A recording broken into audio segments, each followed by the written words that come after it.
Pues este es nuestro espacio que dedicamos habitualmente a vuestras consultas legales. Se llama Abogado de Guardia aquí en Comunidad Valenciana en directo y hoy queremos hablar a raíz de una sentencia conseguida por el despacho Castillo Castrillón Abogados de un tema que está pues muy de actualidad y que además ha tenido una gran repercusión en muchos medios de comunicación, en esta casa también, desde luego. Esta sentencia es sobre un delito de denuncia falsa.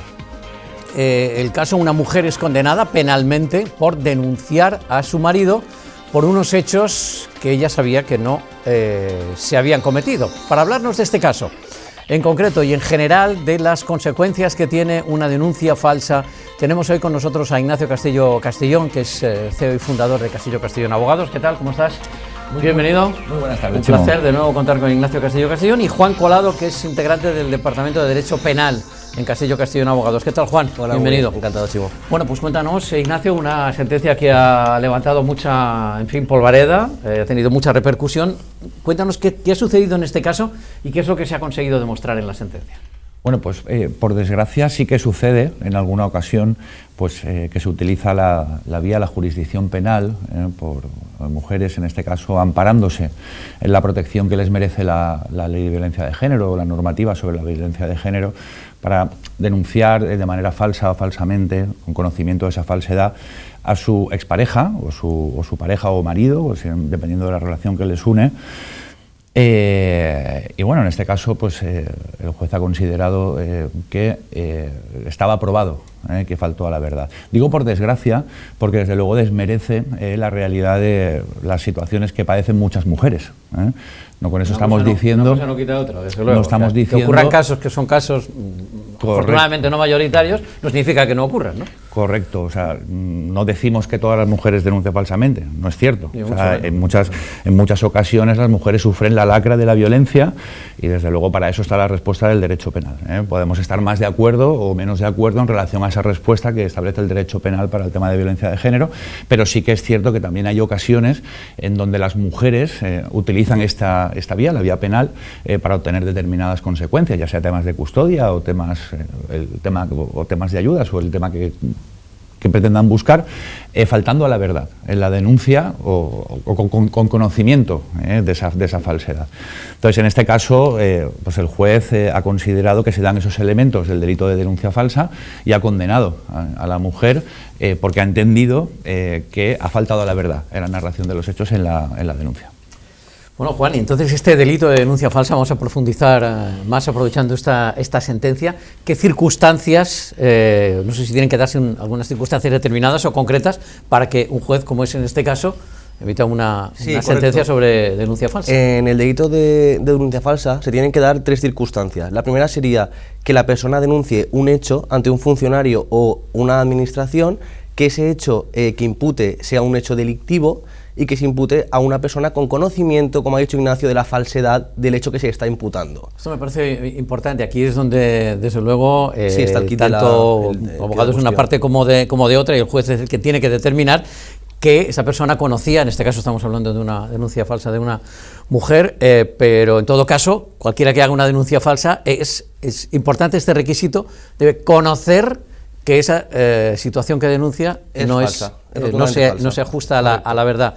Entonces, entre denuncia falsa, Juan, y falso testimonio, no sé si hay una frontera ahí que no terminamos de entender muy bien, acláranosla. Sí, correcto. La diferencia entre ambos sería que la denuncia falsa es cuando denuncias unos hechos sin un procedimiento, y el falso testimonio o acusación falsa es cuando esos hechos tú los ratificas o en juicio o una declaración ante el juzgado de instrucción o ante el juzgado de lo penal posteriormente. Vale, digamos que es cuando llamado a declarar, ¿no? Claro, en el transcurso de un proceso. Correcto. Y faltas a la verdad. No es lo mismo que, digamos, tomar tú la decisión, o esa persona, quien sea, tomar la decisión y hacer esa acusación sabiendo que además es falsa.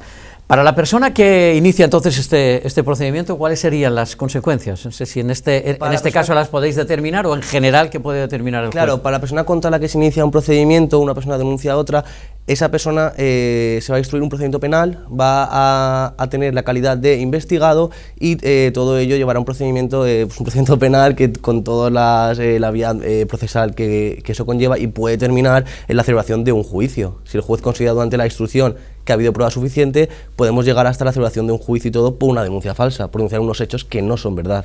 como ha pasado en el caso... Y el juez imponer una pena. Claro, que también puede se puede ser, dar.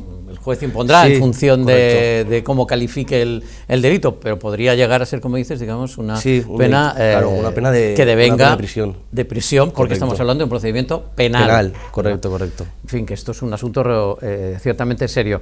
Por tanto, son penas importantes. Estamos hablando de penas que podrían ser importantes. Sí, en el caso de las denuncias falsas, la pena que se achaque a la persona que realiza una denuncia falsa va a variar según el hecho que dice que ha cometido la otra persona.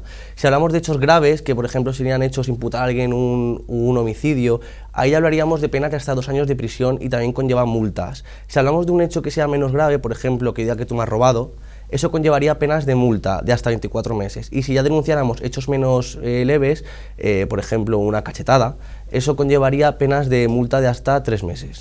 Y se me ocurre preguntarte además, Juan, si en esos hechos el juez fundamenta una sentencia y posteriormente se prueba que esos hechos son falsos, ¿podría llegar, digamos, a la modificación de todo el proceso? Una vez... Te pregunto igual una cosa muy compleja, ¿no? Sí, es una pregunta un poco compleja para responder una vez hay sentencia, sí, la sentencia ya, digamos, es inamovible, o puede probarse, digamos, a posteriori. Una sentencia firme no se puede modificar. No se puede modificar. No se puede modificar, pero sí que es cierto que si aparece una prueba, o sea, aparece un elemento que se ha tenido en cuenta... Digo porque durante el proceso no se pruebe, claro, esa si con posterioridad, ¿no?, al dictado de la sentencia que adquiere firmeza, se descubre que una de las pruebas era falsa, obviamente la sentencia no se puede modificar, se puede modificar, pero sí que establece la revisión de esa sentencia. Se puede revisar, en el sentido de que la prueba fundamental que se tuvo en cuenta para dictar una sentencia condenatoria, pues se ha obtenido ilícitamente o es falsa, pues se puede establecer un procedimiento de revisión de sentencia. Se puede revisar esa sentencia, con conocimiento de que esa denuncia es falsa. Realmente es una situación, desde luego, la que tienen los jueces en su día a día, por supuesto, y en este asunto de las denuncias falsas de manera bien especial, porque entiendo, Juan, que la dificultad de demostrar este delito, aquí está la complejidad, digamos, por parte del despacho de abogados, en este caso el vuestro, que ejercía, digamos, el derecho del defendido, ¿no? Sí, la persona que suele denunciar a otra, y con unos hechos que son rotundamente falsos, suele realizar denuncias de delitos que suelen suceder más en el ámbito familiar o en el ámbito doméstico. Por tanto, es difícil porque no existe prueba de cargo. La prueba de cargo directa es la declaración de uno contra la declaración de otra, entonces nos tendremos que ir a pruebas circunstanciales al hecho, por ejemplo, declaraciones de testigos o partes médicos. Si, por ejemplo, yo digo que tú me has pegado, mostrar un parte médico. Por tanto, este delito, la dificultad que radica es que casi siempre es la declaración de uno contra la declaración de otro. Entonces, ahí el juez tiene que baremar qué circunstancias considera que son más válidas o qué circunstancias se ajustan más al hecho delictivo. Por tanto, ante una situación que no esté sufriendo una denuncia falsa, debería hacer acopio de toda la prueba que pueda. La verdad que sí. Fundamentalmente, entiendo, no sé, desde mensajes de texto, correos electrónicos, todo este tipo de cuestiones pueden formar parte del proceso. Correcto, y luego es lo que valorará su señoría, el juez, para discernir si el hecho que se está denunciando es verídico o no. Se va a discernir sobre todo sobre elementos periféricos, circunstancias cercanas al hecho. Como hemos dicho, declaración de testigos, como tú bien has dicho, algún tipo de documento, algún tipo de parte médico, cualquier cosa que nos pueda demostrar que ese hecho ha sido verídico o no, claro, o al revés, que no ha existido. Que es mentira. En estas situaciones, Juan, en el clásico tu palabra contra la mía, o la palabra del otro contra el acusado, claro, aquí los testimonios son realmente, los testigos son realmente importantes. En nuestro también, caso, claro. en particular en nuestra sentencia, sí que hemos tenido testimonios de los testigos que han afirmado que era rotundamente falso lo que se decía, tenemos mensajes de texto, teníamos bastante acervo probatorio como para demostrar que esa denuncia era radicalmente falsa. Y que nunca había existido. Claro, desde luego, ¿no? Sí. Son las pruebas, desde luego, que ha trasladado el despacho de abogados y este caso que ha llevado el despacho con Juan Colado. Son temas realmente muy sensibles, asuntos de la violencia de género, sin pretender aquí ni muchísimo menos, ¿no?, cuestionar el marco de la ley y desde luego las situaciones, como tú explicabas muy bien, Ignacio, absolutamente dramáticas que viven tantísimas mujeres. ¿Cómo de habituales son este tipo de denuncias? ¿Cómo os encontráis, digamos, os encuentran los jueces ante este tipo de denuncia falsa para tratar de llevar para sí a favor una sentencia? Bueno, en primer lugar, insistir en que no vamos a poner en tela de juicio la lacra que sufren mujeres que están padeciendo esa violencia en sus carnes. Sí que es cierto que suceden en diversas ocasiones, en este caso es la segunda sentencia contra esta mujer. Ya tuvimos una sentencia, ganamos una sentencia contra esta mujer por denuncia falsa. Esta es la segunda.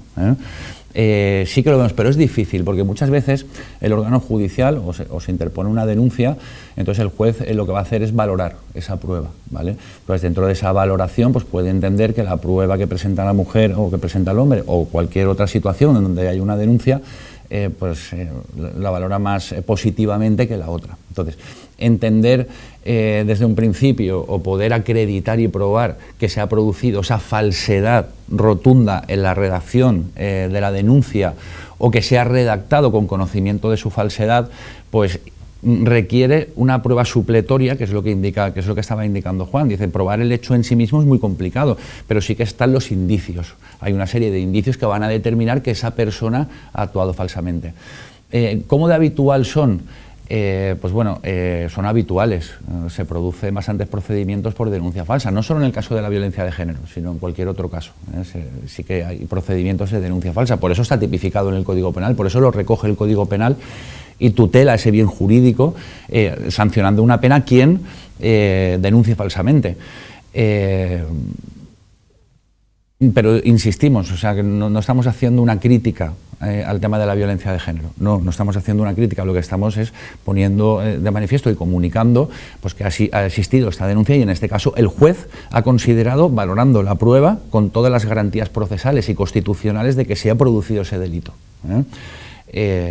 Y bueno, pues lo que no se puede desmerecer es por una persona todo el resto de mujeres. Eso es el mensaje que queremos trasladar y transmitir. Pero constatamos que el hecho existe, que la denuncia falsa existe, sí, y que aquí la dificultad se trata del hecho probatorio, el acervo probatorio, como decía Juan Colado, que las pruebas que se planteen delante del juez es que se ha actuado, digamos, de mala fe, sabiendo que esa persona no había cometido ese hecho y siendo parte fundamental de la denuncia. Pues Juan, Ignacio, placer, gracias por acompañarnos. Como gracias a vosotros. Gracias, Chimo. Bueno, pues como siempre, llega la información del tiempo y luego los deportes. Nosotros volvemos mañana en Comunitat Valenciana en directo.